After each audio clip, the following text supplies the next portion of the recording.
Bonjour à tous et à toutes et bienvenue donc à ce webinaire de Génium 360 intitulé « Collaborer pour innover en génie, l'expérience PicBot ».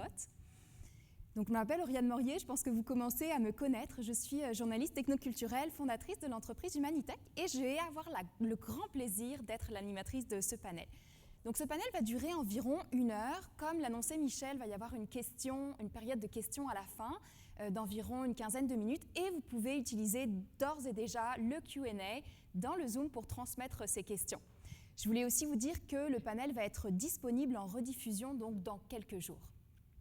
Cette année, Génium 360 a une grande surprise. On vous emmène sur la Lune et plus précisément, le sujet qui nous intéresse aujourd'hui, c'est vraiment la création de nouveaux matériaux utilisables dans l'espace. Et pour cela, nous allons parler d'un projet en particulier qui s'appelle le projet PicBot. C'est un projet d'innovation collaborative dont le but, c'est vraiment de concevoir, de fabriquer un rover lunaire qui utilise des composites thermoplastiques. C'est un projet qui a été mené par le professeur Daniel Thériault et qui réunit en fait plusieurs chercheurs, plusieurs étudiants en ingénierie de différents établissements, Polytechnique Montréal, l'ETS, l'Université Laval, également des organismes gouvernementaux comme l'Agence spatiale canadienne, des industriels comme Ariane Group et également des entreprises d'ingénieurs de recherche partenaires comme Mécanique.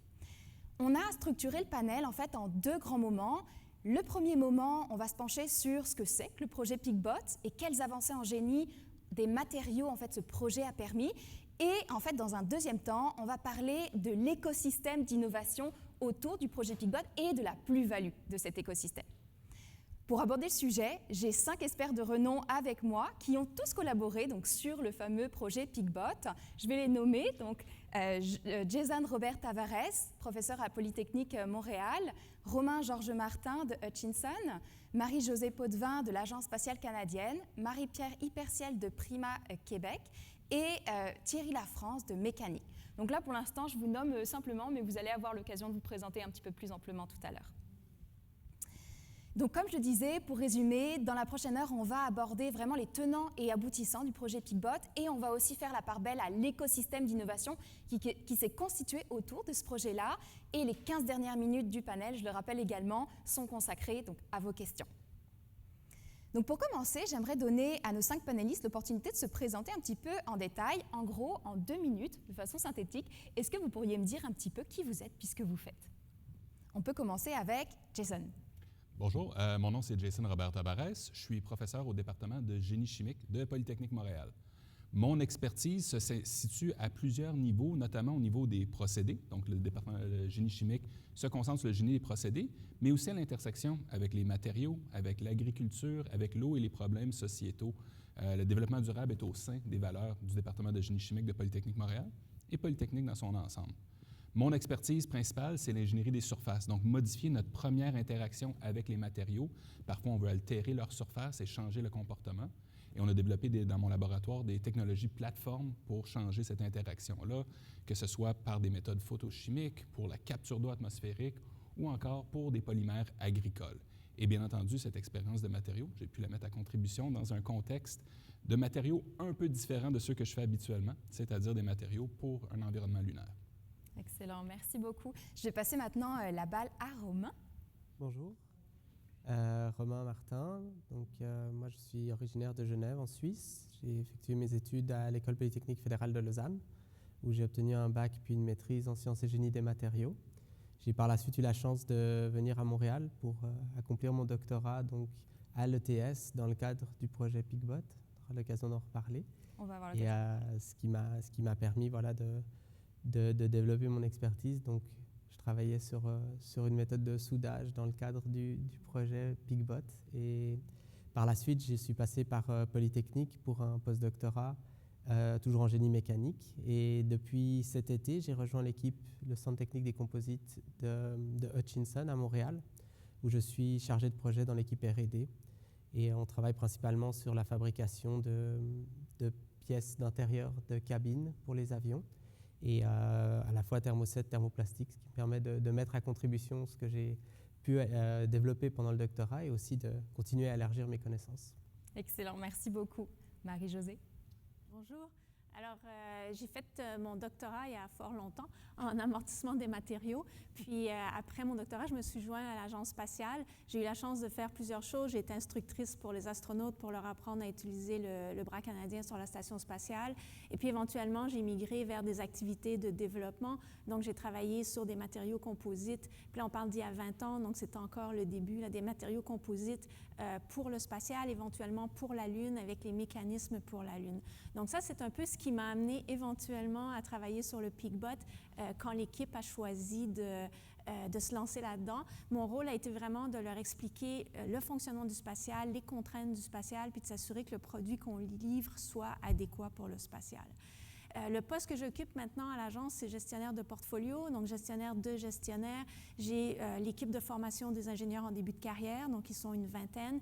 J'ai l'équipe de ballons stratosphériques, donc toutes les missions où on lance des charges utiles dans la stratosphère. Et puis aussi la partie développement d'activités de collaboration en recherche.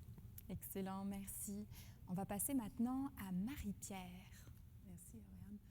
Marie-Pierre Hyperciel, je dirige actuellement Prima Québec, qui a soutenu, entre autres, financièrement une partie du projet PIC-BOT.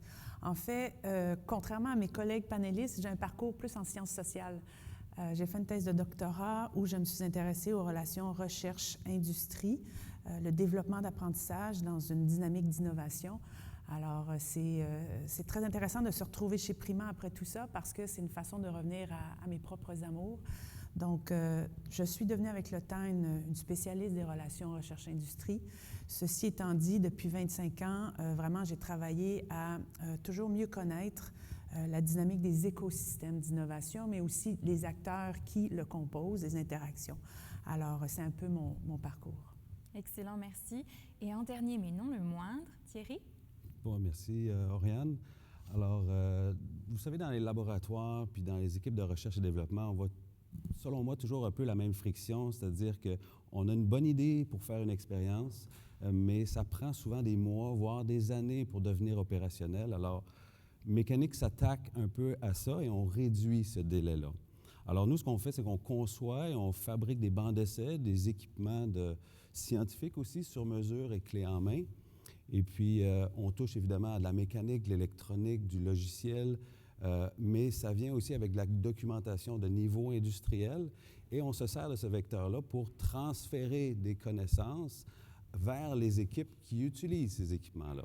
Alors, on a un objectif simple, en fait, c'est que les chercheurs puissent se concentrer, en fait, sur la science plutôt que sur bâtir un équipement.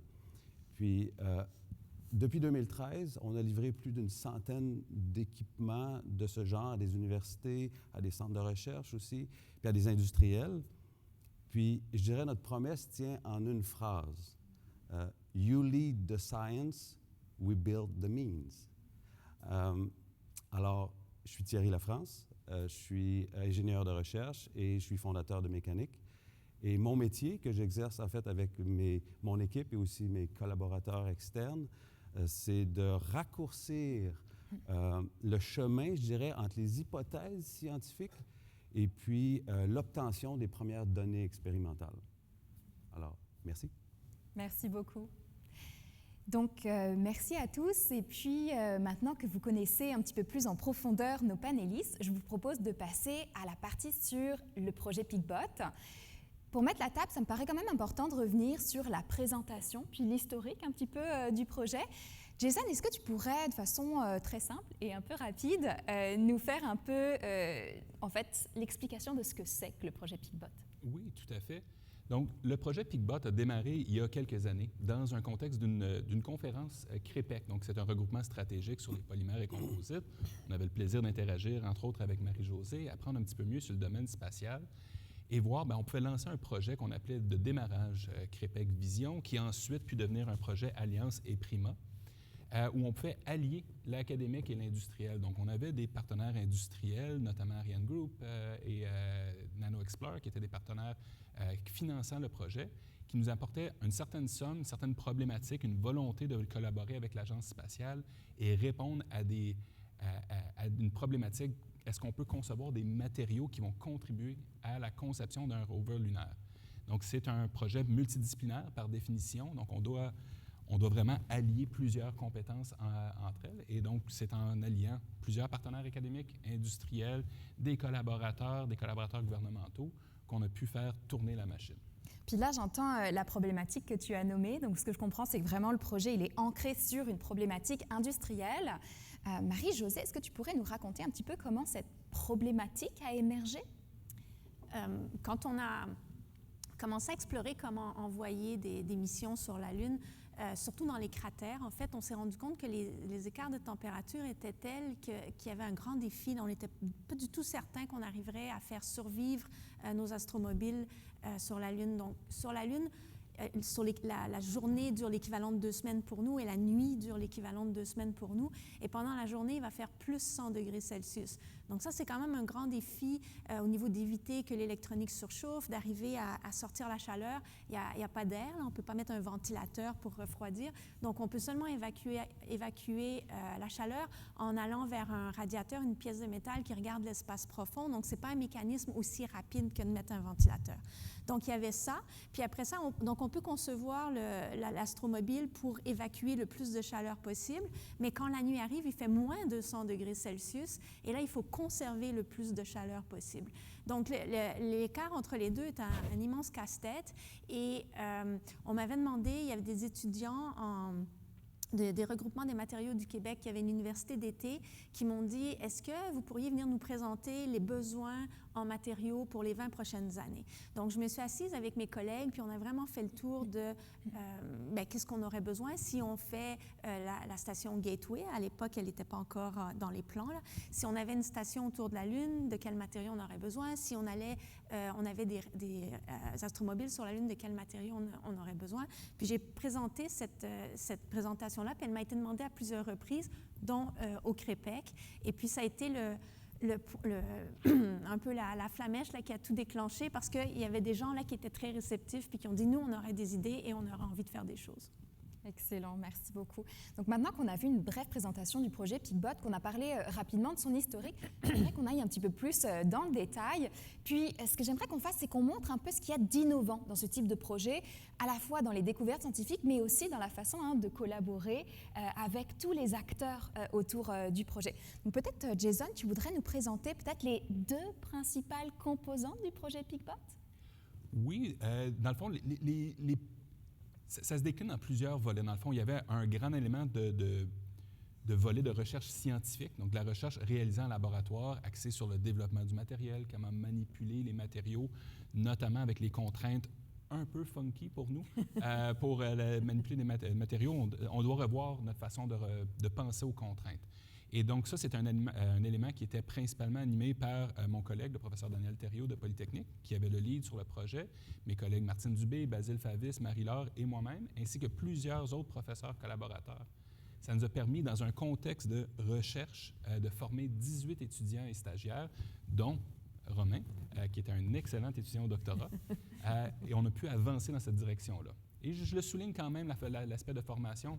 Mon rôle comme professeur, c'est un rôle principal de formateur d'abord et avant tout, mais là, on a une opportunité de former par la recherche et former par de la recherche appliquée en réponse à une problématique, on va se le dire, sociétale, puisque c'est l'avenir un peu de l'humanité d'aller au-delà de notre atmosphère. Puis le deuxième volet, c'était? Le deuxième volet est aussi un élément qui est de formation, mais animé différemment. Donc, on a créé un écosystème de formation où non seulement on avait le volet recherche, mais on était en quelque sorte alimenté par divers projets intégrateurs réalisés par des étudiants finissants dans différentes universités. Donc, à plusieurs universités, on avait notamment Marie-Josée qui agissait comme animatrice industrielle auprès de plusieurs étudiants, qui faisait des éléments ciblés du projet PIC-BOT, que ce soit l'assemblage, que ce soit la conception d'échangeurs de chaleur, de systèmes de communication, et pouvait essentiellement nous alimenter en disant « Ah, on a telle problématique à tel élément, on se rend compte qu'il y a de l'incertitude. »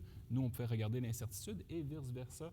Donc, c'était un beau travail collaboratif à plusieurs niveaux. Puis, il y a des étudiants qui sont issus des projets intégrateurs qui ont ensuite monté dans l'équipe de recherche à titre de stagiaire. Excellent, merci beaucoup. Donc, Romain, Jason vient de dire que tu étais un excellent étudiant au doctorat. On prend. Justement, cette question va s'adresser à toi. Donc, dans le cadre de ton doctorat sur le volet recherche principal du projet PICBOT, est-ce que tu pourrais nous donner un exemple un petit peu concret justement de la recherche que tu as effectuée, des innovations que tu as pu mettre de l'avant, peut-être nous parler de ton projet, brièvement, hein, de doctorat. Oui, donc le principe de base revient à ce dont parlait Marie-Josée juste avant, l'idée d'amener de l'isolation thermique à la structure dans la phase nocturne. Et pour cela, des ingénieurs de l'Agence spatiale avaient fait des calculs préliminaires montrant que la structure du rover, qui est typiquement faite en panneau sandwich, ne pourrait pas survivre les contraintes thermiques, donner assez d'isolation thermique en fait, pour survivre la nuit si on garde les matériaux actuels, qui sont typiquement de l'aluminium pour le cœur. Et donc, l'idée, ça a été de passer sur un matériau tout en thermoplastique pour justement amener cette isolation thermique. Donc, un panneau sandwich consiste d'un cœur ou d'une âme de faible densité qui va servir surtout à justement amener cette isolation et donner de l'épaisseur à la pièce. Et il va être entouré par 2 pots, comme on les appelle, donc, qui, elles, vont être à haute résistance mécanique et qui vont vraiment donner la structure à la pièce. Et donc, mon doctorat se basait sur comment assembler ces 2 parties. Le cœur et les pots doivent être assemblés pour pouvoir transférer les contraintes mécaniques et se tenir. Et l'innovation qu'on a apportée dans ce projet, au sein de mon doctorat, c'était de le faire par soudage thermoplastique. Donc les thermoplastiques ont cette capacité, contrairement à leurs cousins thermodurs stables, de pouvoir être fondus, remis en forme et assemblés par soudage. Et donc on a utilisé une méthode qui s'appelle soudage par induction, qui repose sur l'application d'un champ magnétique pour chauffer et assembler ensuite les pots sur le cœur du panneau sandwich. Et c'était ça vraiment la structure. Et donc ce qui a été intéressant, c'est de développer le setup de test et d'assemblage en fait pour performer ce soudage par induction sur ces panneaux sandwich, comprendre comment la chauffe se fait dans le panneau, comprendre les paramètres requis pour l'assemblage afin d'atteindre les propriétés mécaniques, puis les valider expérimentalement par la suite. Parfait, merci. Puis, effectivement, on est intéressé par tout ce qui est innovation scientifique, mais je suis aussi intéressée par, on va dire, la dynamique qu'il y avait entre les différents partenaires du projet, étudiants, professeurs, donc industriels, ingénieurs de recherche. Est-ce que, Romain, si je peux me permettre de te garder encore un petit peu, comment est-ce que se passaient tes suivis, en fait, avec les encadrants académiques, avec les encadrants partenaires du projet? Oui, alors je dirais qu'il y avait 3 niveaux de suivi qui permettaient justement d'interagir avec un peu tout le monde. Moi, j'avais mes suivis aux 2 semaines avec mes superviseurs, Martine Dubé et Jason, qui étaient les suivis classiques qu'ont pas mal tous les étudiants au doctorat. Donc là, ça permettait vraiment d'aller en détail sur les questions techniques, de leur partager mon avancement, de leur poser des questions, d'avoir leur retour, ce qui me permettait d'avancer et de progresser dans le projet. Et ce que j'ai apprécié, c'est d'avoir 2 professeurs quand même avec des expertises différentes. Martine Dubé est vraiment un professeur de génie mécanique, très orienté composite. Jason, comme il a pu le dire juste avant, professeur de génie chimique, interaction de surface. Donc les 2 ensemble avaient des fois des regards un peu différents sur ce que je faisais et c'était une bonne complémentarité en fait d'avoir leurs 2 avis. Donc ça, c'était le premier niveau. Le deuxième niveau, c'était nos rencontres, je dirais 1 fois par mois ou tous les 2 mois, où là, c'était vraiment les étudiants gradués, donc maîtrise et doctorat, avec Marie-Josée. Et à cette occasion, on prenait pendant 1h30, 2 heures, chaque étudiant présentait ses avancées récentes. Et ça, c'était très intéressant parce que ça permettait de savoir qu'est-ce que faisaient les autres étudiants. Parce qu'au final, on avait des projets différents, mais qui avançaient en parallèle et qui avaient quand même pour objectif potentiellement de se rejoindre à un moment donné. Donc, on avait besoin de savoir ce que faisaient les autres de façon à s'assurer qu'on avance toujours dans la même direction. Et surtout, la valeur de ces rencontres, c'était de pouvoir avoir l'expertise de Marie-Josée et son retour sur, comme pouvait le dire Jason avant, les contraintes du spatial qui sont très difficiles et qu'on doit garder en tête à chaque étape. Et donc, Marie-Josée nous donnait son expertise là-dessus et nous disait parfois simplement ça ne marchera pas dans l'espace. Donc, c'était bien d'avoir ça pour l'intégrer en fait dans notre travail. Et le 3e niveau de collaboration, c'était avec les partenaires vraiment industriels, où là, tous les 2 à 3 mois, on avait une rencontre de groupe, tous ensemble, avec les professeurs, les étudiants, les partenaires. Et à cette occasion, c'était vraiment un suivi plus global du projet. Et nous, les étudiants, on donnait en quelques minutes, en 2 slides, nos avancées récentes, ce qui nous obligeait à synthétiser un peu l'information. Et ça nous permettait d'avoir le retour des industriels aussi, comme par exemple Thierry m'a donné quelques conseils sur le setup de soudage par induction, comment s'assurer qu'il fonctionne ou qui m'amène comme il disait tout à l'heure, à obtenir mes datas dont j'avais besoin. Donc, c'était aussi une collaboration très intéressante. Et chacun de ces niveaux donnait des intérêts différents et des partenaires de discussion différents. Donc, c'était très intéressant. Merci beaucoup. Marie-Josée, toi, tu as suivi vraiment tous les différents volets de ce projet PicBot, mais tu étais particulièrement responsable de l'animation des projets intégrateurs. Est-ce que tu pourrais nous parler un petit peu plus en détail de ces projets intégrateurs-là? C'était quoi, puis en quoi ça consistait? En fait, quand on a démarré le projet, les professeurs ont écrit une demande de subvention et puis à l'intérieur, ils ont dit nous allons fabriquer une astromobile. Mais ce n'est pas une petite affaire de fabriquer une astromobile. Donc là, on s'est dit OK, mais comment on va faire ça? On n'a pas des budgets de millions, là, on a vraiment peu d'argent globalement pour ce qu'on va faire. Donc, on a décidé de prendre une approche qui n'était pas l'approche d'ingénierie de système habituelle où on définit toutes les interfaces, toutes les requis. Là, on s'est dit, on va y aller avec ce qu'on peut. Puis, on a pris des étudiants de fin de bac qui font des projets intégrateurs, puis on leur a confié certaines parties, faire des roues qui peuvent résister aux contraintes lunaires, faire la structure, faire un système thermique, faire le système d'antenne, faire le système de puissance, et ainsi de suite. Puis, bon, ça ne marchait pas toujours, mais alors une deuxième année, on redonnait ça à un autre projet, à une autre équipe. Tranquillement, on a bâti tous les sous-systèmes qui étaient nécessaires. Puis c'est mes employés qui sont des ingénieurs en début de carrière qui reprenaient, de temps en temps, j'en prenais un, je lui donnais 6 mois à 2 jours par semaine pour vraiment travailler sur le PicBot, faire l'intégration. Ça a été une plateforme d'apprentissage incroyable. Les étudiants qui ont fait ces projets intégrateurs-là n'ont pas seulement appris leur sous-système, ce qui est souvent le cas dans un projet intégrateur, mais on les a fait travailler avec toutes les équipes à travers le Canada. Donc, une année typique, on pouvait avoir 10 équipes. On avait des rencontres mensuelles où les 10 équipes présentaient leurs difficultés. On mettait l'accent vraiment là-dessus. Vous êtes des ingénieurs, vous n'êtes pas là pour vous vanter, vous dites ce qui ne marche pas, parce qu'on est une équipe. Et puis alors, ils présentaient leurs difficultés, puis ensemble, toutes les équipes, on trouvait des solutions. Et ce qui s'est passé, c'est que les gens de l'industrie, après, m'ont dit, quand on voit PicBot sur un CV, on le met sur le dessus de la pile, parce que ces étudiants-là nous arrivent en comprenant l'aspect système, ce qui est normalement pas le cas d'étudiants. Donc, une incroyable plateforme d'apprentissage qui continue. On a encore des groupes de projets de fin d'études là-dessus, puis j'ai encore de mes employés qui passent du temps. Et même à l'interne, le chef de robotique m'a dit le PicBot, la meilleure plateforme pour comprendre qu'est-ce que c'est une astromobile, puis tous les problèmes qui vont dans la conception d'une astromobile. Puis je voudrais bien t'interroger un petit peu sur une expression que je trouve vraiment très jolie, que tu utilises. Tu l'appelles astromobile ou rover Frankenstein. Frankenstein, parce que c'est vraiment pas l'approche ingénierie de système standard où tout est planifié, c'est par morceaux. Donc, voici un morceau, un autre morceau. Donc, je disais, parfois, les étudiantes un peu découragées en disant « Oui, mais là, l'équipe thermique, ils nous ont pas dit qu'on avait seulement telle puissance, telle autre équipe nous a pas dit qu'ils avaient besoin de tant de place. » Puis là, je leur disais, c'est un rover Frankenstein. On a les morceaux, puis on va tous s'adapter pour faire que ça rentre ensemble dans l'astromobile à la fin. J'aime bien cette expression parce que je la trouve très, très parlante, là, c'est très imagé. Thierry, toi, dans ce type de projet, donc, tu interviens sur la base de ton expérience comme ingénieur de recherche. D'ailleurs, Romain t'a mentionné à plusieurs moments. Et tu offres en fait un service important avec ton entreprise Mécanique. Est-ce que tu pourrais un petit peu nous expliquer comment Mécanique s'insère dans ce type de projet? Peut-être nous expliquer d'abord ce que c'est qu'un ingénieur de recherche, puis en nous parlant des services que tu offres avec Mécanique. Oui, merci pour la question, Oriane. En fait, c'est qu'on s'insère comme des ingénieurs dans le projet, mais au service du chercheur. Et puis, je dirais, le point de départ de notre travail est toujours les objectifs scientifiques et expérimentaux. Ça, c'est la base. Et puis, notre rôle, c'est de traduire un peu ça en exigences techniques, je dirais, claires, le plus clair possible, puis de sécuriser le chemin qui nous amène vers une expérience qui est faisable, et puis que je dirais robuste sur tous les plans. Alors concrètement, ce qu'on fait avec Mécanique, c'est qu'on intervient très tôt dans le projet, dans ce qu'on appelle, nous, la co-définition.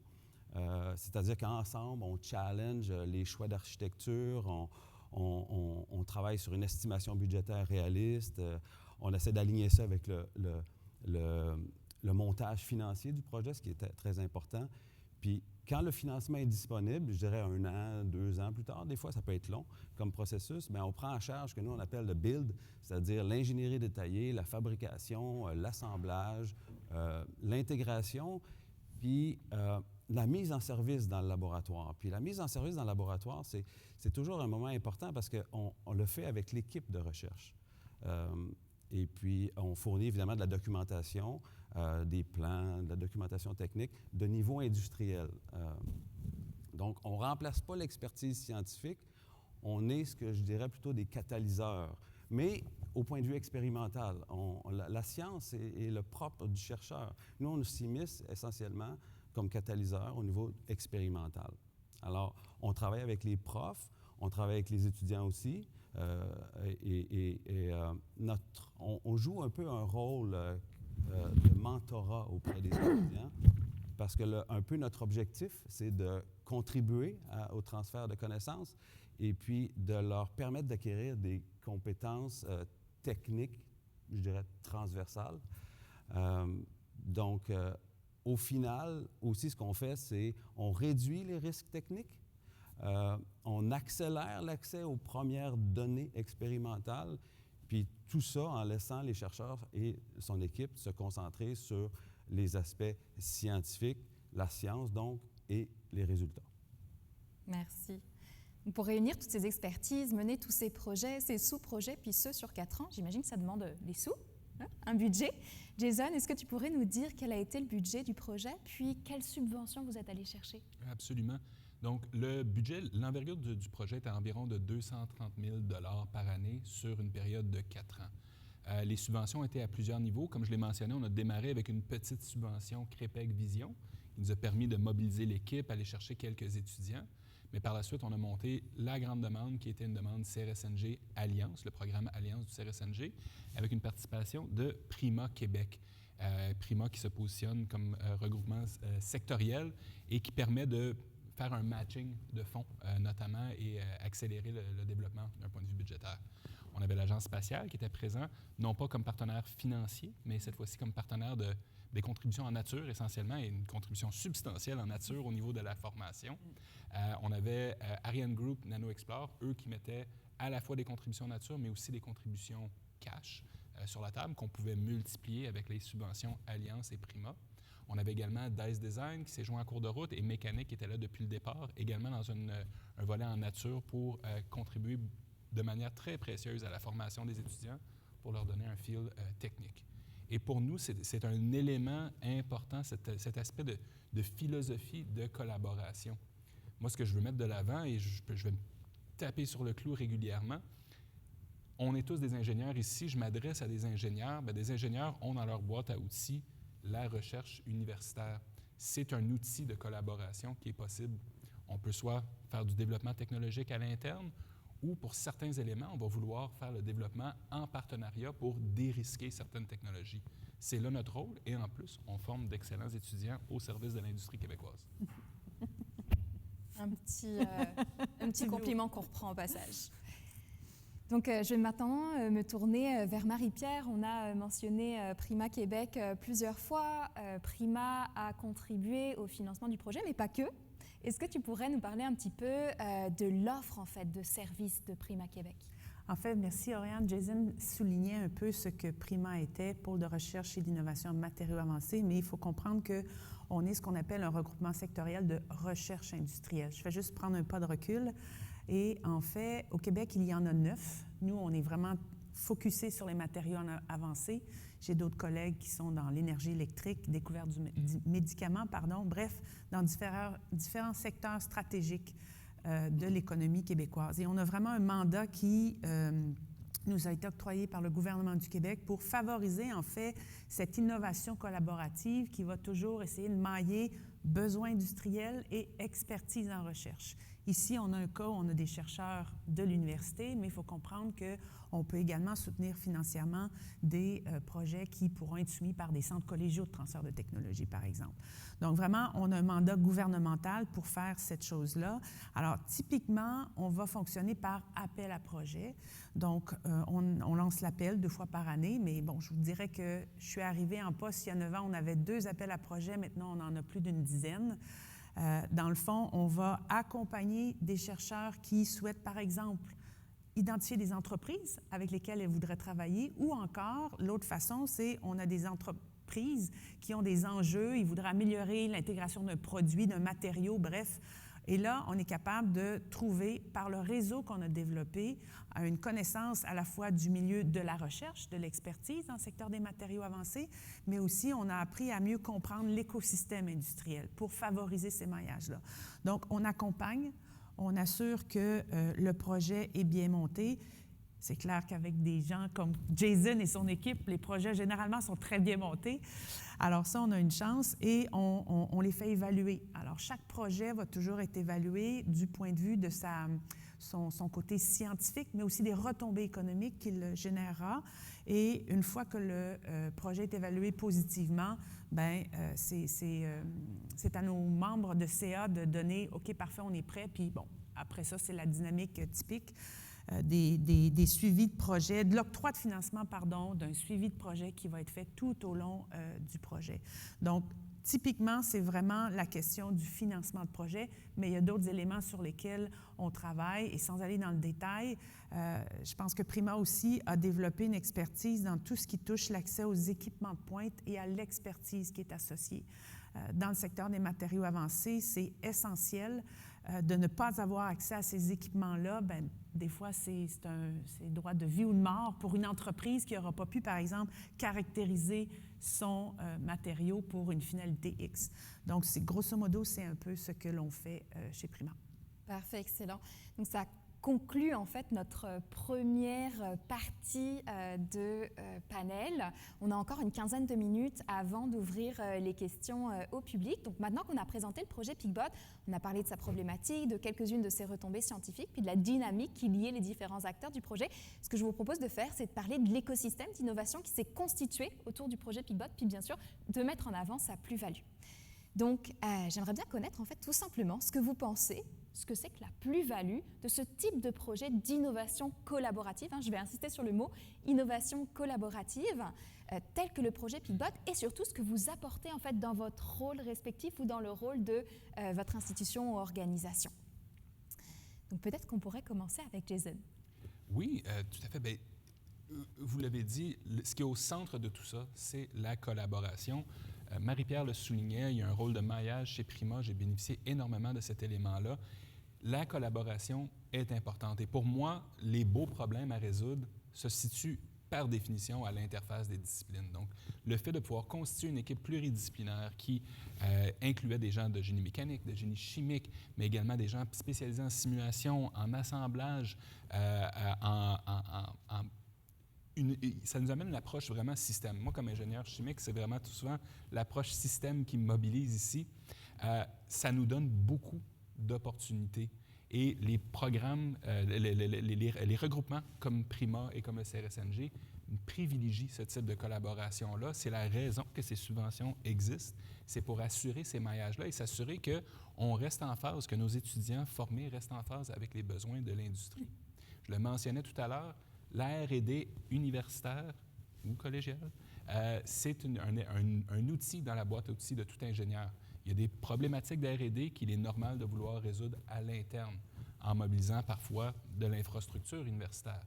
Mais il y a des problématiques de R&D qui bénéficient de sortir de l'entreprise et aller en mode collaboratif, puisqu'on peut avancer les connaissances. Nous, c'est particulièrement motivant de pouvoir répondre à des problématiques qui seront mises en œuvre rapidement.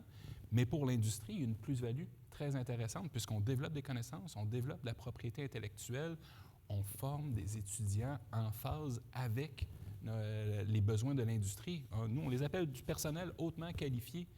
Donc, on peut leur donner de l'expérience laboratoire, mais aussi de l'expérience terrain. On les met en contact avec les industriels. Ils doivent apprendre à adapter leur message lorsqu'ils communiquent. Communiquer avec un prof d'université, communiquer avec l'industriel, ce n'est pas le même discours. Et pour eux, de pouvoir s'aventurer dans toutes ces sphères, c'est une plus-value pour leur avancement. Parfait. Puis tout à l'heure, tu as parlé du montage financier. Est-ce qu'au niveau du budget, justement, cette collaboration, d'avoir cet écosystème-là, qu'est-ce que ça a comme plus-value? Bien, c'est un partage de risques en quelque sorte. Donc, les compagnies qui se sont alliées avec nous ont mis un certain montant sur la table Et ensuite, en utilisant des programmes comme Alliance du CRSNG ou les programmes, les appels à proposition de Prima, on peut multiplier cette somme-là. Donc, parfois, par un facteur de 2, 3, même 4, on peut multiplier le budget global du système. Non seulement on a de l'argent, mais cet argent-là va plus loin parce que les étudiants sont souvent boursiers. Les frais d'utilisation des équipements de pointe qu'on a au laboratoire sont moindres dans un contexte de formation versus strictement dans un partenariat industriel. Et en plus, toutes les compagnies qui vont mettre de l'argent sur la table, que ce soit en contribution directe ou en contribution nature, sont éligibles à des crédits d'impôt. Donc, très souvent, ils vont même faire de l'argent en travaillant avec nous avant même qu'on génère de la nouvelle propriété intellectuelle, avant même qu'on leur forme du personnel hautement qualifié qui va être au service de la résolution de leurs problématiques. Donc ça, c'est un clin d'œil direct à nos ingénieurs qui nous écoutent pour leur dire « foncez dans les projets d'innovation collaborative ». Romain, toi, avec ton point de vue d'ancien étudiant, puis maintenant, je le répète, tu es diplômé, tu travailles dans l'industrie. Est-ce que tu pourrais nous revenir un petit peu de façon succincte sur qu'est-ce que tu as apporté professionnellement, en fait, ta participation au projet PicBot? Tout d'abord, je dirais que comme tout doctorat, on approfondit son expertise technique, on développe sa petite niche, disons, technique sur laquelle on peut vraiment pousser le sujet. Et ça, c'est la valeur vraiment d'un projet de doctorat. Mais le faire dans le cadre d'un projet collaboratif comme celui-là a permis aussi d'apprendre plus que uniquement mon projet, mais aussi les projets qui étaient autour de moi. Donc sur l'aspect technique, c'était très intéressant d'avoir à proximité ces autres projets de recherche. Je dirais qu'après, j'ai appris beaucoup de choses qui peuvent être transférées dans mon travail aujourd'hui, sur notamment toute la gestion de projet. J'ai géré mon propre projet. J'ai eu plusieurs stagiaires dans le cadre de mon doctorat dont j'ai dû m'occuper. J'ai fait coordonner des étapes de tests planifiées avec les techniciens. Et c'est toutes des choses que j'utilise toujours dans mon travail aujourd'hui. Donc je pense qu'on apprend beaucoup, mais aussi, en tant qu'étudiant, on voyait comment le projet PicBot était géré dans son ensemble, à l'étage du dessus, je te dirais. Et donc apprendre ça aussi, c'était quelque chose de très intéressant pour un étudiant. Un autre aspect essentiel, Jason l'a évoqué juste avant, c'est la communication. Moi, je pense que c'est quelque chose d'absolument essentiel. C'est un soft skill qu'on se doit de développer dans un doctorat. On a 4 ans pour le faire et c'est quelque chose d'essentiel dans la recherche, que ce soit en académie, en industrie. C'est quelque chose, si on n'est pas capable de communiquer nos résultats, c'est comme s'ils n'existaient pas d'une certaine façon. Et le fait de régulièrement présenter, de partager ses résultats à différentes audiences, de devoir adapter son message en fonction du temps aussi qu'on a à disposition, d'être capable de synthétiser l'information quand on n'a que 5 minutes pour donner un point sur les 2 derniers mois de travail, c'est pas toujours facile, mais c'est quelque chose qu'on apprend et le faire dans le cadre d'une collaboration comme le PicBot, c'est quelque chose de très intéressant. Puis le dernier aspect, je dirais, et là vraiment être au sein d'un projet collaboratif comme celui-là est capital, c'est de développer son réseau. Encore plus en tant qu'étudiant international, quand on arrive ici, on n'en a pas de réseau professionnel. Et au cours du doctorat, ça a été l'opportunité de rencontrer beaucoup de professeurs hors de mon groupe de recherche, hors de mes superviseurs, mais aussi les autres, et rencontrer les étudiants pour échanger avec eux et créer des liens avec eux, avec les industriels également, avec l'Agence spatiale canadienne. Et tout ça, pour un étudiant, ça a une valeur énorme, puisque c'est vraiment le moteur en début de carrière dont on a besoin finalement pour pouvoir ensuite entrer dans l'industrie ou aller où on souhaite aller. On a besoin de ce réseau pour le faire. Et donc, ça a été une grande plus-value, je pense, de ce projet collaboratif pour les étudiants, de pouvoir développer ce réseau-là. Parfait. Et puis ça, c'était le clin d'œil pour les étudiants en génie qui nous écoutent, de courir faire des projets collaboratifs. Et de ne pas hésiter à utiliser ce temps, en fait, en doctorat et en recherche pour développer son réseau, ne pas attendre la fin de ses études pour commencer à le faire. Excellent. Marie-Josée, toi, de ton côté, pour un organisme comme l'Agence spatiale canadienne, quelle est la plus-value de collaborer avec les universitaires? Puis, qu'est-ce que l'Agence spatiale canadienne apporte également aux universitaires? Bien, la plus-value, elle est importante, elle est essentielle, c'est toute la formation de personnel qualifié. Donc, quand on parle de spatial, on parle d'une industrie qui est quand même très pointue. très précises. Il n'y a pas beaucoup de parcours de développement pour y arriver. Donc, participer à des projets comme ça, c'est vraiment beaucoup d'étudiants qu'on a formés, que ce soit à travers les étudiants gradués en maîtrise ou au doc, ou les étudiants qui ont participé dans les projets d'intégrateurs. Puis il y en a plusieurs qui se sont retrouvés dans l'industrie spatiale par la suite. Donc, c'est une collaboration, c'est une formation qu'on ne pourrait pas faire seul. On se doit de la faire avec les universités. Ensuite, il y a tout le point d'essayer des idées. On est dans un domaine, le spatial, où on est à la limite de la connaissance. Quand on fait quelque chose, c'est presque toujours la première fois qu'on fait cette chose-là. On ne peut jamais être certain que ça va marcher. Donc, de tester des idées avec nos partenaires universitaires, c'est hyper important. Les partenaires universitaires, ils ont plein de connaissances que nous n'avons pas nécessairement. Ils ont développé plein de technologies. Donc, faire le pont entre ce qu'ils ont développé puis nous, nos besoins, ça se fait à travers des projets collaboratifs comme ça. Qu'est-ce qu'on leur a apporté? Parce qu'ils étaient tous très bons, là, mais ce qu'on leur a apporté, c'est la connaissance du spatial. Je me souviens, à la première réunion de lancement, les professeurs se sont levés, il n'y avait pas encore d'étudiants, puis ils ont dit « on va faire ça, on va faire ça, on va faire ça ». Puis au bout d'une demi-heure, je les ai arrêtés, puis je dis « il n'y a rien de tout ça qui va fonctionner parce que vous n'avez pas tenu en compte le dégazage dans l'espace où tous les gaz à l'intérieur des matériaux sortent de façon extrêmement rapide, puis ils vont venir se condenser sur les senseurs. Donc, il n'y a aucun de ces matériaux-là qui est acceptable pour le spatial. Donc là, on s'est tous regardés dans la salle, puis c'était des gens intelligents, motivés. Ils ont dit, OK, on va refaire une réunion de lancement dans un mois, on va y réfléchir. Donc, ce qu'on a apporté, c'est ça, c'est la réalité du terrain. Ce que vous faites, ça ne marchera jamais. Puis, je dirais que les premiers mois, j'ai dit ça régulièrement, là, quand les étudiants venaient présenter, ça ne marchera jamais, ça ne marchera jamais, jusqu'à ce que finalement, on s'enligne vers quelque chose qui avait vraiment un potentiel hyper intéressant. Donc, une vraie connaissance du terrain. Ouais. Et pour l'Agence spatiale canadienne, qu'est-ce que le projet PIC-BOT a apporté? Il nous a permis d'anticiper tout plein de difficultés, puis de dire, OK, si on fait ça sur nos missions qui ont un potentiel d'aller sur la Lune, on a des collaborations avec la NASA et ainsi de suite, de voir ça ne marchera jamais, si on fait ça, ça va marcher. Donc, ça nous a permis de nous former à l'interne sur toutes les problématiques potentielles, puis d'arriver sur nos projets avec une meilleure connaissance, puis pouvoir dire aux industriels qui sont sur ces projets-là, de dire attention, si vous travaillez là-dessus, ça ne marcherait pas. Par contre, il y a telle solution qui est possible. Donc, ça nous permet d'élargir notre boîte à outils de potentiel. Excellent.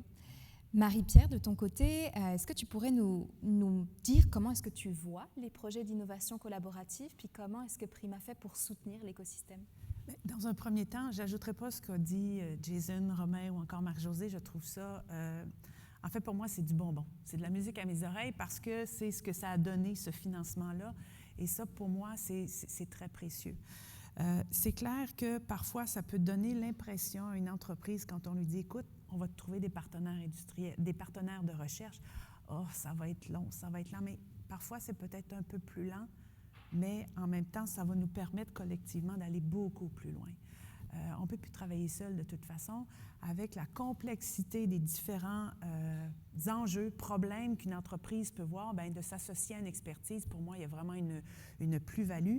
Et Jason en a parlé, la multi-expertise, en fait, les approches multidisciplinaires permettent vraiment d'aller plus loin. Et je pense que la recherche collaborative, en fait, ça va permettre aussi de canaliser certains investissements en recherche, mais aussi, ça dérisque beaucoup des projets. Typiquement, sur un projet d'1 million de dollars, un projet qui peut durer pendant 2 ans, bien, facilement, c'est possible d'aller chercher 80% d'argent public. 40 Prima, 40 du CRSNG, par exemple, d'une organisation fédérale. Alors, je pense que ça, il y a vraiment une plus-value.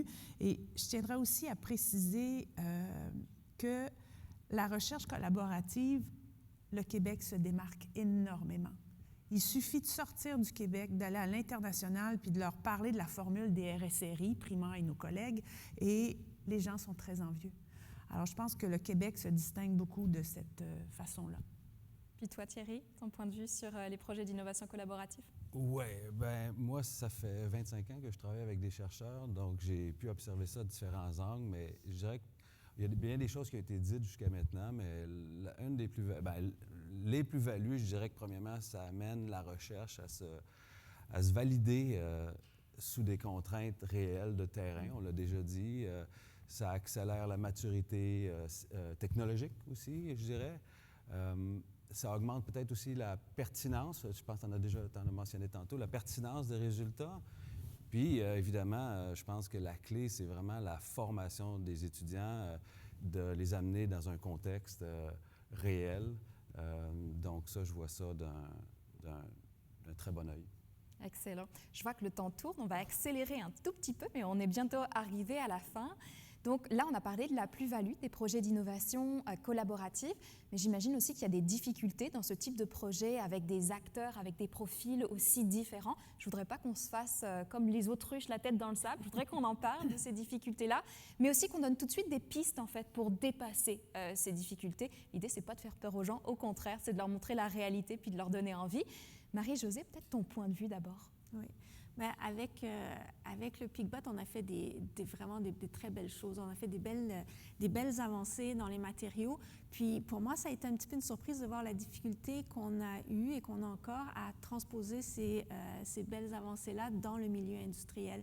Puis ce que je me suis rendu compte, c'est vraiment les temps ne sont pas les mêmes, les rythmes ne sont pas les mêmes. Puis on a eu des industriels qui sont venus nous voir en disant « OK, on a un problème, on surchauffe ou on refroidit trop, qu'est-ce qu'on peut faire? » Puis je me suis retournée vers nos partenaires universitaires, puis ils étaient comme « OK, bien peut-être que dans 6 mois, je pourrais mettre un étudiant là-dessus qui pourrait travailler, mais l'industriel, son besoin, il est maintenant.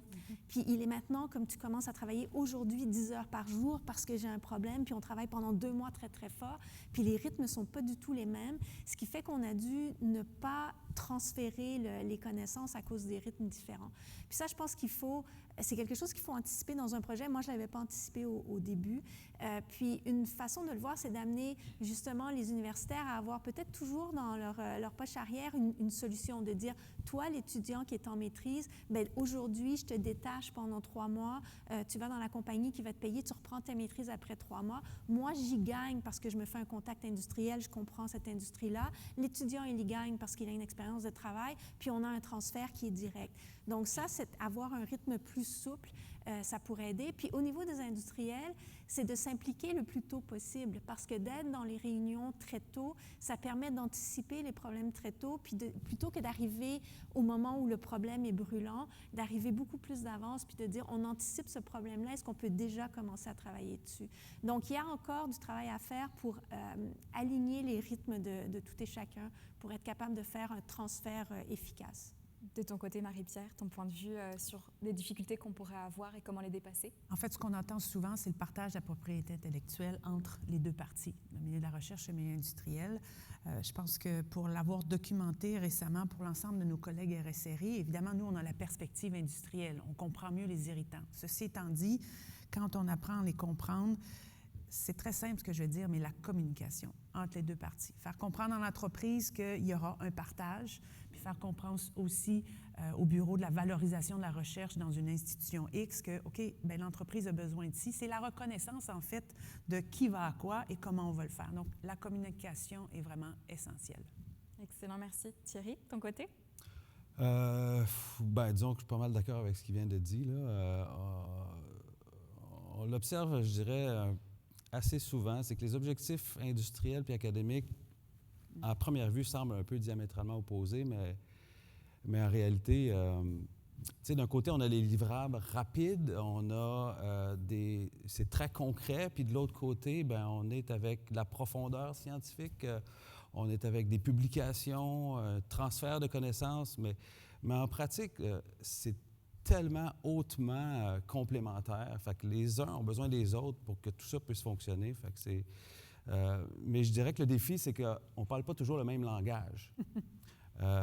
L'industrie, je dirais, résonne en termes de performance, de risque, de coût, de délai, alors que les laboratoires, eux, sont plus du côté des hypothèses, des protocoles, de validation et surtout, on l'a dit tantôt, de la formation de la prochaine génération d'ingénieurs.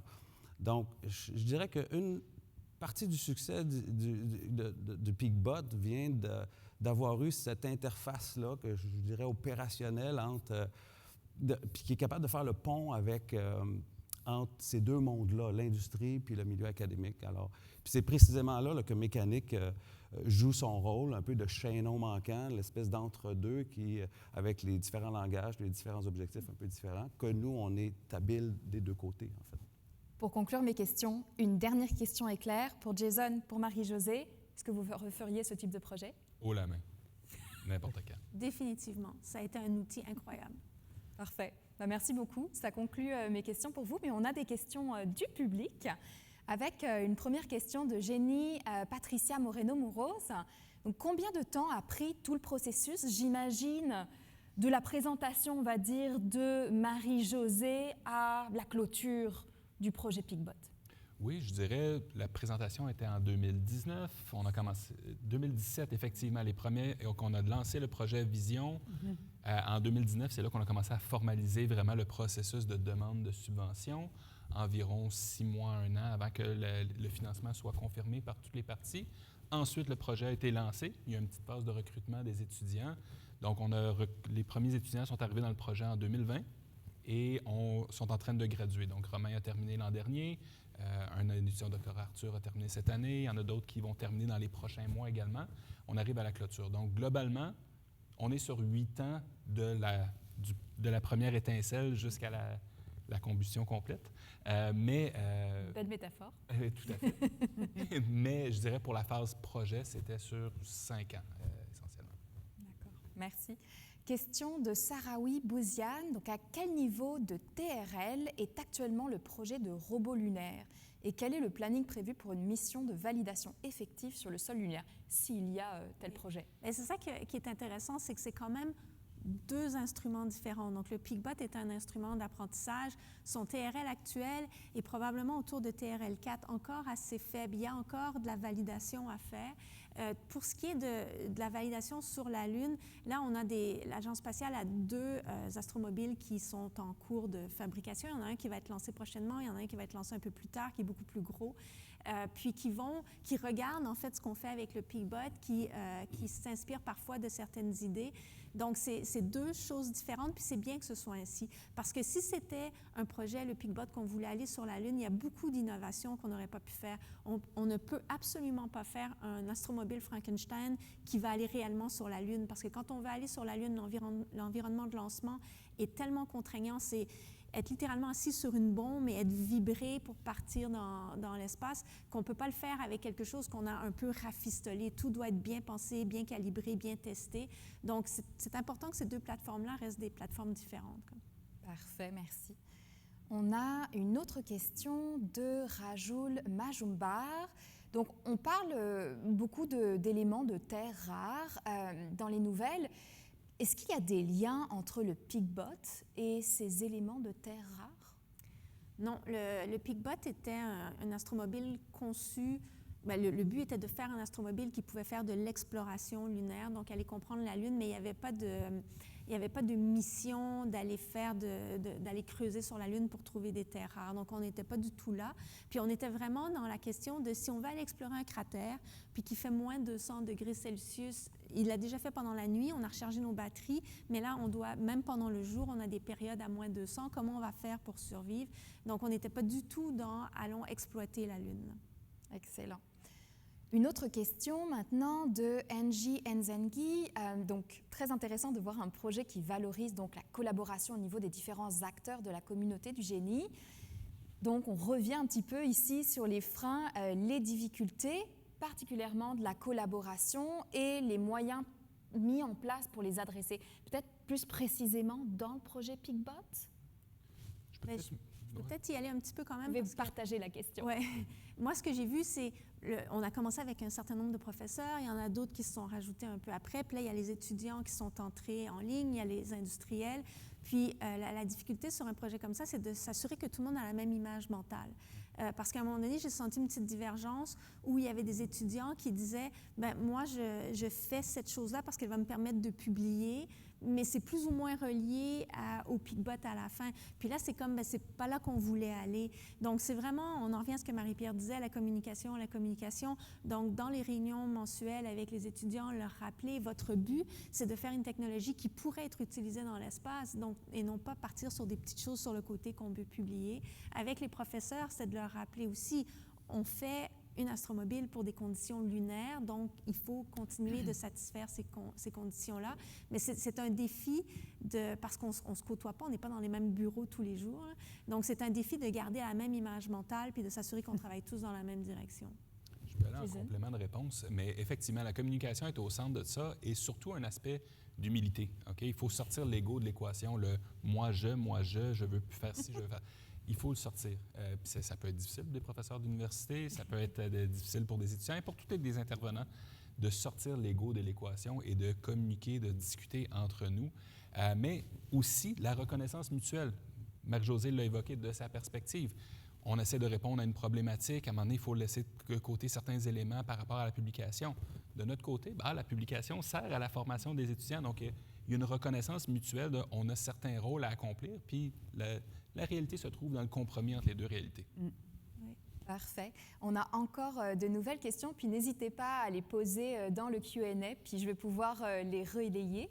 Une question de Pierre Gravel. Est-ce que c'est possible de voir une maquette de l'astrovéhicule? J'en ai pas avec moi, là. Je ne suis pas un bon parent, je n'ai pas des photos avec moi, mais il y a des articles qui ont été publiés. Donc, si vous tapez PeakBot, là, P-E-E-K-B-O-T, vous allez pouvoir retrouver des articles scientifiques où il y a des photos de l'astromobile. Excellent. Et question de Réal Savard. Avez-vous des échanges de communication pour certaines validations avec la NASA? On communique avec la NASA pour les projets qu'on fait avec la NASA. Donc, on a certains projets d'astromobile qui font partie des accords Artemis, puis là, il y a des discussions. Le PeakBot, c'était un projet à l'interne. On a à l'Agence spatiale canadienne toutes les capacités de test qu'on peut retrouver à la NASA. Donc, on va rencontrer nos homologues de la NASA parfois pour échanger, mais on est capable à l'Agence spatiale de faire tout l'ensemble des tests et de direction d'un projet spatial. Excellent. Autre question sur la NASA. Est-ce que vous prévoyez d'établir une collaboration avec la NASA? Par exemple, le fait qu'ils ont été sur la Lune, puis de développer des recherches sur les matériaux avancés avec eux? Bien, on collabore forcément parce que l'espace, c'est très, très coûteux d'envoyer quelque chose dans l'espace. Donc, c'est littéralement un sport d'équipe, quoi. Il faut travailler ensemble. Donc, les accords Artemis, c'est le but. Il y a la NASA, il y a l'Agence spatiale canadienne, il y a l'ESA, évidemment, il y a JAXA. Donc, il y a plusieurs acteurs qui se sont joints pour construire une base sur la Lune, construire la station spatiale Gateway aussi, qui va orbiter proche de la Lune, qui va nous permettre d'accéder à la Lune plus rapidement. Donc, le Canada est acteur de ça. La station Gateway, on fournit le bras robotique qui est sur la station, donc qui vont permettre d'attraper les transporteurs qui arrivent et de les amarrer.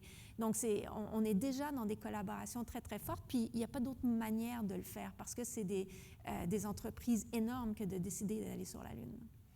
On a une question maintenant de Simon Poirier, donc au sujet de la propriété intellectuelle. Ça a titillé ce que tu as dit tout à l'heure, Marie-Pierre. Donc, en fait, à qui ça réside, en fait, au final? Est-ce que c'est l'université? Est-ce que c'est l'industriel? Est-ce que c'est un mélange des deux? Et est-ce que le processus est complexe pour conclure une entente? Est-ce que c'est quelque chose qui doit être pris en compte dès le début du projet? Est-ce que ça cause des difficultés, des délais quand on ne s'entend pas? La question à 100 $. En fait, j'aurais tendance à vous dire que tout va dépendre aussi le contexte dans lequel ça se fait, les institutions avec lesquelles vous travaillez. C'est clair qu'idéalement, ce serait dès le départ, s'asseoir et de comprendre l'importance de négocier cette question-là parce que, vous le dites très bien, Simon, ça peut retarder des choses. Parce qu'il faut comprendre que d'un point de vue administratif, Prima ne versera aucun premier versement pour financer les activités de recherche tant et aussi longtemps qu'on n'a pas la preuve du partage de la propriété intellectuelle. Et puis quand on s'assoit pour négocier, bien des fois, le chercheur a déjà ce qu'on dit en bon français, du background IP, l'entreprise aussi. Alors, qu'est-ce qu'on met au jeu? Qu'est-ce qui va être développé conjointement? C'est ça qui fera notamment l'objet de partage. Donc, souvent, on peut donner des licences exclusives à l'entreprise qui aura développé. Bien, chaque institution a sa petite formule. on est en train de beaucoup de travailler la chose. Prima ne s'immisce pas dans cette dynamique-là, vous savez, entre le milieu de la recherche, l'entreprise, 2 acteurs dans la chambre à coucher, comme j'aime à dire, c'est suffisant. On ne rajoutera pas un 3e élément, mais il faut sensibiliser effectivement les entreprises à cet élément-là, et il est important. Si je peux me permettre de rajouter un élément, c'est vraiment très, très, très important de parler dès le départ. Toutes mes collaborations à succès, c'est parce qu'on en a parlé dès les premières réunions de comment ça allait se dérouler. On est franc, transparent entre nous sur les besoins de l'entreprise pour certains éléments, les besoins du milieu universitaire également, et c'est un spectre de collaboration qui est possible, allant d'un côté que toute propriété intellectuelle appartiendra à l'entreprise, jusqu'à tout appartiendra à l'université, et typiquement, on se trouve quelque part dans le milieu. Les ententes les plus communes qu'on va voir, c'est la propriété intellectuelle appartient à l'université, mais est donnée sous licence, exclusive ou non, à l'entreprise, avec ou sans contrepartie, puis c'est là qu'il y a un fruit de négociation. Mais du point de vue de l'industrie, ce qui est important de reconnaître, c'est que si on parle de 80% de fonds publics qui sont utilisés pour le processus de recherche, c'est un peu normal que le milieu universitaire, le milieu public retienne une partie de la propriété intellectuelle. Puis pour la question de secret industriel qui était évoqué, c'est aussi un élément de communication dès le départ. Il y a des éléments qu'on va publier, il y a des éléments qu'on va breveter, il y a des éléments qu'on ne communiquera pas et on doit s'entendre dès le départ sur qu'est-ce que ça impose comme limite dans notre projet. Et si tu permets, Oriane, par exemple, on disait que le projet actuel était rendu au TRL 4. Donc, typiquement, je me souviens plus du détail, il a commencé en TRL 1 et est arrivé à 4. Bon, bref. Souvent, les projets que l'on finance, notamment avec le milieu universitaire, vont couvrir cette échelle TRL-là. Il y a le partage, comme l'exprime très bien Jason. Quand on va avoir des projets qu'on soutient avec les centres collégiaux de transfert de technologie, souvent les TRL sont peut-être un peu plus élevés et les centres ont choisi de ne pas conserver la propriété intellectuelle. Donc, il y a une autre dynamique, mais ils arrivent à un autre niveau dans la chaîne d'innovation des TRL. Moi, je dirais qu'il y a un des éléments clés qu'il faut garder en tête, là, parce que je l'ai vécu moi aussi avec mon expérience de vie professionnelle, c'est à partir du moment où on garde une approche gagnant-gagnant, où tout le monde gagne, à ce moment-là, ça fait des discussions qui sont plus agréables et constructives, dont le résultat est satisfait tout le monde. Donc, il faut partir avec cette dimension-là, je pense. Merci. Question de Philippe Petitgros. Donc, d'abord, on vous félicite pour ce projet multidisciplinaire qui est vraiment intéressant et productif. On demande donc, est-ce qu'il y a d'autres secteurs de l'aérospatiale où ce genre de collaboration est aussi importante en fait entre les projets académiques universitaires et les besoins de l'industrie et du secteur aussi des grands projets sociopolitiques? Si je peux me permettre un exemple. Après toi. Réponse partagée. Tout à fait. Oui, absolument. Il y a plusieurs autres secteurs. Je peux évoquer un exemple de mon côté qui est à mi-chemin entre le génie chimique et le génie matériaux universitaire et le milieu agricole, où je développe des polymères agricoles pour réduire l'utilisation des pesticides. Donc, on est très loin de l'aérospatiale. Le refrain, c'est l'interface entre deux disciplines. C'est là que les problèmes intéressants ressortent. Et c'est souvent les problèmes intéressants sortent des discussions dans des événements de réseautage ou dans le cas de mon projet avec l'agriculture, ça sort d'un café dans un Starbucks à Saint-Lambert avec un collègue avec qui j'avais été maillé par Prima et qui m'a donné l'occasion de pouvoir discuter et d'adapter mon langage. Moi, un langage d'ingénieur, lui, un langage d'entomologiste. Donc, trouver à mi-chemin où est-ce qu'on se retrouvait et comment on pouvait se compléter et trouver une complémentarité. En fait, on voit le secteur agricole, puis si je reprends juste le secteur d'application des matériaux avancés, donc tous les projets qu'on finance, c'est l'environnement, c'est le transport, c'est l'énergie, c'est la construction, bref, c'est très, très varié. Puis autre chose, je disais d'emblée que les regroupements sectoriels de recherche industrielle, on était au nombre de 9, bien c'est découverte du médicament, technologie médicale, bref, vous allez trouver RSRI.Québec, l'ensemble de l'expertise, et ça illustre que ce n'est pas seulement dans le secteur de l'aérospatial. On a une dernière question de Sarawi Bouziane. Donc, quels sont les niveaux de financement actuels du Canada au niveau des projets de collaboration avec la NASA pour la mission sur la Lune et pour les futurs projets sur la planète Mars? Une question très pointue, je ne sais pas si quelqu'un... J'ai pas, de la même manière que je n'ai pas de photo avec moi, je n'ai pas de chiffres non plus, mais on a le projet LOVE pour le moment, qui est Lunar Utility Vehicle. Donc, on s'est fait mandater par la NASA pour faire un véhicule lunaire qui peut transporter des charges extrêmement lourdes. Et donc, c'est un grand défi technologique là, parce qu'on ne connaît même pas bien les sols et puis il faut prévoir comment transporter des charges très importantes alors qu'il n'y aura pas d'humain pour aider à aligner les charges et les déplacer. Et c'est le gouvernement canadien qui met le financement, donc c'est vraiment des collaborations. Et le gouvernement canadien choisit de s'investir. Et là, on parle de plusieurs centaines de millions pour ce projet-là, étalé sur, évidemment, plusieurs années. Mais donc, il y a des projets en marche pour les missions lunaires. On parle de la mission Gateway, qui est aussi bien avancée pour fournir un bras canadien sur une station spatiale qui va orbiter proche de la Lune. L'orbite est près de la Lune pour permettre d'aller sur la Lune et d'en revenir plus facilement. On n'a pas encore d'argent sur la table pour des projets pour la planète Mars. On essaie d'abord de bien maîtriser, d'aller sur la Lune. Mars présente un autre défi en termes de temps pour se rendre, en termes de survie des équipements là-bas et ainsi de suite. Donc, on commence par la Lune pour le moment. Parfait. On a encore un petit peu de temps, il me semble. Donc, on peut prendre donc une question peut-être sur la recherche de financement, puisqu'on est là-dedans. Si jamais on cherche du financement, qu'on soit une entreprise, qu'on soit des universitaires, comment est-ce qu'on fait? Est-ce qu'on peut venir auprès de Prima Québec, puis... En fait, on contacte Prima Québec et au-delà des financements typiques pour soutenir le beau projet dont on a parlé aujourd'hui, on a, au cours du temps, été en mesure d'identifier les différentes sources de financement qui peuvent être utiles, oui, pour les chercheurs, mais aussi pour les entreprises. Et on est justement en train de travailler à l'heure actuelle sur mieux comprendre la chaîne de financement dans le secteur des matériaux avancés. Donc, qui investit quoi, dans quelles entreprises, dans l'écosystème. Alors ça, pour nous, ça va être vraiment de la nouvelle information qui nous permettra aussi d'aider à soutenir les entreprises. Mais oui, chez Prima, on peut aider à trouver des sources de financement. Excellent, merci beaucoup. Une toute dernière question, peut-être, Thierry, juste par rapport à mécanique.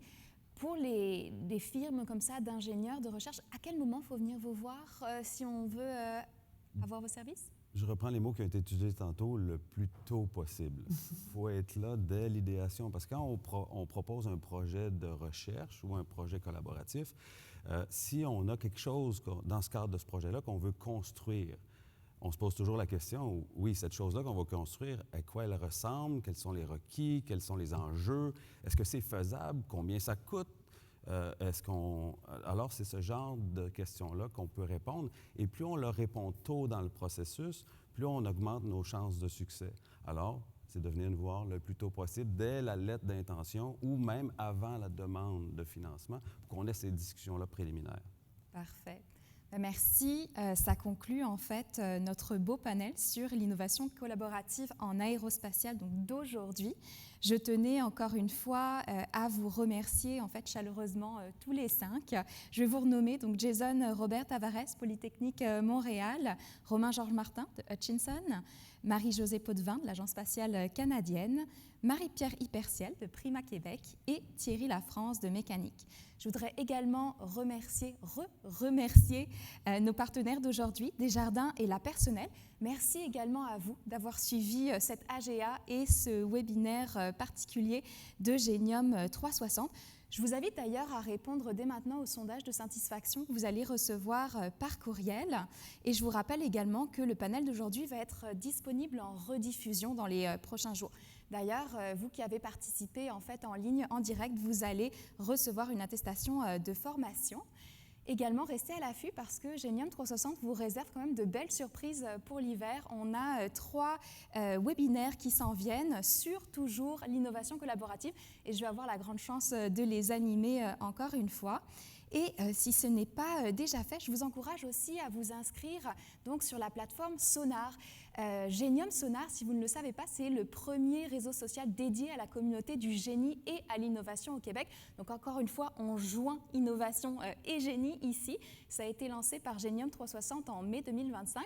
Donc ça fait son petit bout de chemin pour l'instant et vous allez avoir le lien en fait pour accéder à la plateforme dans le chat qui doit s'afficher maintenant. Donc, je vous remercie encore d'avoir été là. Au plaisir de vous revoir très bientôt pour de nouveaux contenus de Génium 360. Merci encore.